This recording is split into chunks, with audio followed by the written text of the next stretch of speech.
सभी साथियों को मेरा नमस्कार। स्वागत है आप सभी का आज 10 मई के जनसत्ता विश्लेषण में। आइए शुरू करते हैं आज का विश्लेषण बिना किसी देरी के। प्रथम पृष्ठ पे ऐसी कुछ राजनीतिक खबरें हैं जिन पे हम जानना पसंद नहीं करेंगे। हम सीधे अपने आ जाते हैं।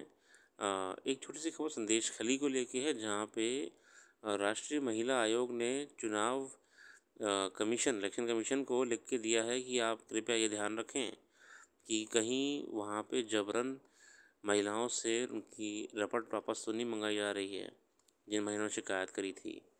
चुनाव के समय में ये महिला आयोग के पे सूचना पहुंची थी कि जो महिला पीड़ित हैं उन पर दबाव बना के उनके द्वारा की गई शिकायत को वापस करने का इंतज़ाम करा जा रहा है।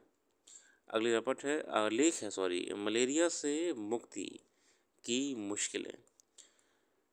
साथियों, मलेरिया वायरस, विषाणु या बैक्टीरिया जीवाणु जनित रोग नहीं है। यह एक प्रोटोजोआ यानी परजीवी रोग है। मलेरिया परजीवी 4 जीवन चक्र से गुजरता है। संक्रामक रोगाणुओं के साथ साथ यह और विकराल रूप धारण कर लेते हैं। इस परजीवी का प्रसार संक्रमित मादा एनोफिलीज मच्छरों के काटने से होता है। साथियों, मलेरिया होता है एनोफिलीज मच्छर, इसके काटने से। एनोफिलीज मॉस्कीटो कहते हैं साथियों, ठीक है ना। ये फीमेल मच्छर होता है। मानव शरीर में प्रवेश करने के बाद परजीवी शुरू में यकृत कोशिकाओं के भीतर वृद्धि करते हैं, फिर लाल रक्त कोशिकाओं को नष्ट करते हैं। ऐसी 5 परजीवी प्रजातियां हैं जो मनुष्यों में मलेरिया संक्रमण का कारण बनती हैं। इनमें से 2 प्रजातियां प्लाज्मोडियम फेलिसिपेरस और प्लाज्मोडियम वाइकैक्स है, जिनसे मलेरिया संक्रमण या सर्वाधिक खतरा होता है। वैश्विक मलेरिया उन्मूलन कार्यक्रम विश्व स्वास्थ्य संगठन द्वारा शुरू किया गया था और इसका उद्देश्य वैश्विक प्रयासों को समन्वय बनाकर मलेरिया ख़त्म करना था। साथ ही जो जानते हैं कि WHO विश्व स्वास्थ्य संगठन जो है वो विश्व का सबसे बड़ा हेल्थ ऑर्गेनाइजेशन माना जाता है, और इसी ने पूरा मलेरिया को ख़त्म करने के लिए प्रॉपर प्रोग्राम भी शुरू करा हुआ था, है ना। इसका लक्ष्य मलेरिया मामलों और मृत्यु दर को वर्ष 2020 तक कम से कम 40% और 25 तक 75% करना है। 2015 आधार वर्ष को लेते हुए चल रहे हैं ये लोग। देखिए, मलेरिया की समस्या सीधे तबीयत खराब हो जाना फिर मौत बन जाती है, ठीक है ना। विश्व स्वास्थ्य संगठन एवं देश की स्वास्थ्य सेवाएं इनके लिए काम कर रही हैं। बहुत अभियान चलाए जाते हैं नगर निगम द्वारा और स्वास्थ्य विभाग के द्वारा।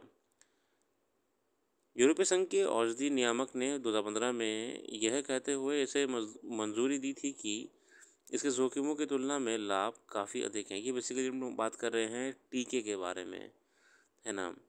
और टीका एक उसके बारे में बना भी था। उसे हम RTS या R21 कहते हैं, जो मलेरिया के रोकथाम के लिए टीका बनाया गया था। उसे हम RTS और R21 के नाम से जानते हैं। इसका फॉर्मूला ऑक्सफोर्ड विश्वविद्यालय के जेनर इंस्टीट्यूट के निदेशक एंड्रियन हिल ने तैयार किया। बच्चों में मलेरिया के गंभीर मामलों को रोकने में पहले टीके की प्रभावशीलता लगभग 30% है, और ये साथ ही जो टीका बनाया गया है 30% कारगर भी साबित हुआ है। यूरोपीय संघ ने इसको ही वैलिडेट कर दिया था कि ठीक है, इसको आप इस्तेमाल कर सकते हैं, इसे आप मास प्रोडक्शन में ला के बेच सकते हैं, ठीक है ना।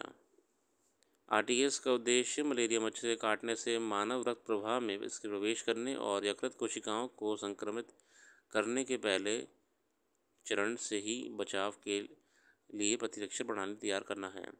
मगर यह परजीवी उपभेदों के खिलाफ पर्याप्त रक्षा नहीं प्रदान करता। परजीवी टीके का प्रतिरोध विकसित कर सकते हैं।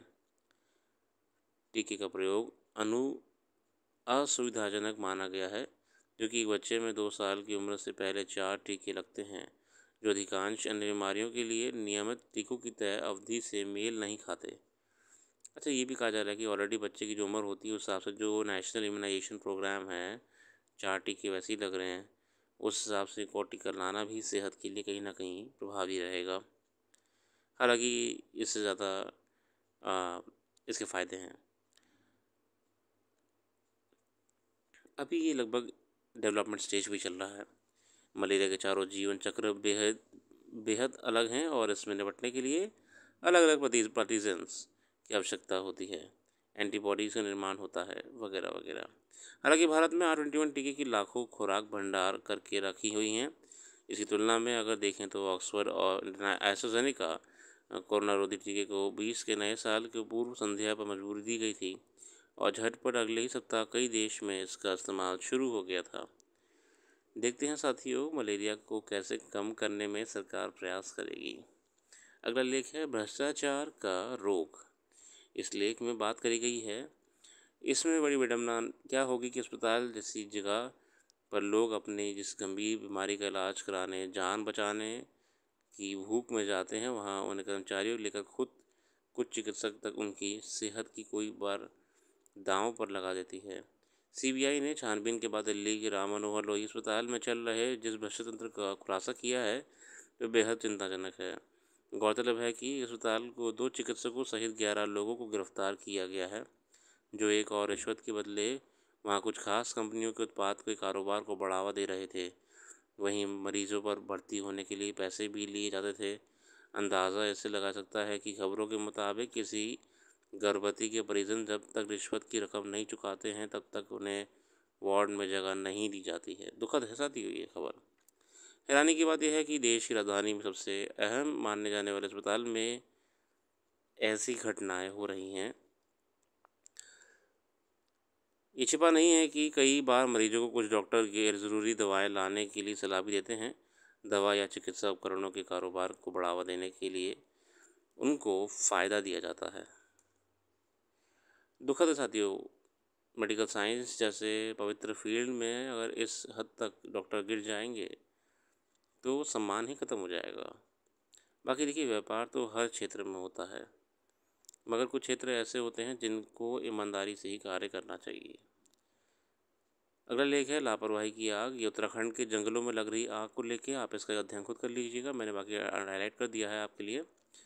अगर समय रहते हमने जंगल की आग या जंगल की अग्नि को नहीं रोका तो एक पारिस्थितिक तंत्र में